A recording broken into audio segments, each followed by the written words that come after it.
আমরা এই কমিটি আসার পরপরও কিন্তু ওনার সাথে যোগাযোগ করি, যেটা আমি ছিলাম না। তখনও কিন্তু উনি নাই বলেছিল, দেশের ওভারঅল অবস্থা, পলিটিক্যাল অবস্থা সব কিছু মিলিয়ে। আপনি তো জানেন আমরা তো এই নতুন বাংলাদেশে একটা ট্রানজিশন পিরিয়ডের মধ্যে যাচ্ছি।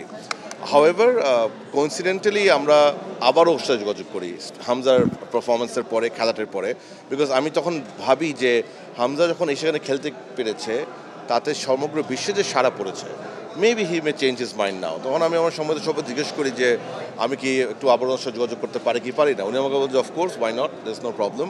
তখন আমাদেরই একজন কলিগ আছে অমিত হাসান, আমার ছোটো ভাইয়ের মতো, is very helpful. I saw আপনার সমিতের সাথে একটা ছবি দেখেছিলাম ওর একটা ফ্রেন্ডের। তখন আমি অমিতকে ফোন করে বলি যে তোমার একটা ফ্রেন্ডের সাথে আমার ওই সমিত ছবি দেখেছি, ডু ইউ নো হিম? তখন বলছে ফাদ ভাই, আই নো হিম পার্সোনালি, ওর সাথে আমার যোগাযোগ অনেকদিন ধরে আছে।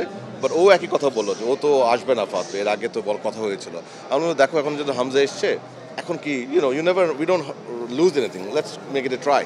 তারপর আলহামদুলিল্লাহ ও যোগাযোগ করলেন এবং ও আমাকে ওনার অ্যাকচুয়াল ভয়েস মেসেজ পাঠালো দুবার যে হ্যাঁ, সেও আশা করছিল যে হামজার এই খেলার পরে হয়তোবা তাকে যোগাযোগ করবে এবং সে চাচ্ছে কনসিডার করতে, but they are depending on some situation.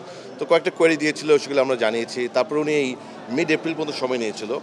In fact আজকে রাতে ওনার সাথে আমার কথা বলার কথা ছিল। তো আমার মনে হয় বর্তমানে বাংলাদেশের যে perspective, which is a very positive thing.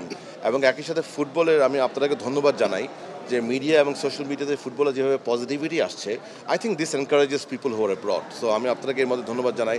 আমি সকল ফ্যানদেরকে ধন্যবাদ জানাই, তাদের যে অ্যাপিল তাকে আনার জন্য। আই থিঙ্ক সব কিছু তাকে মোটিভেট করেছে।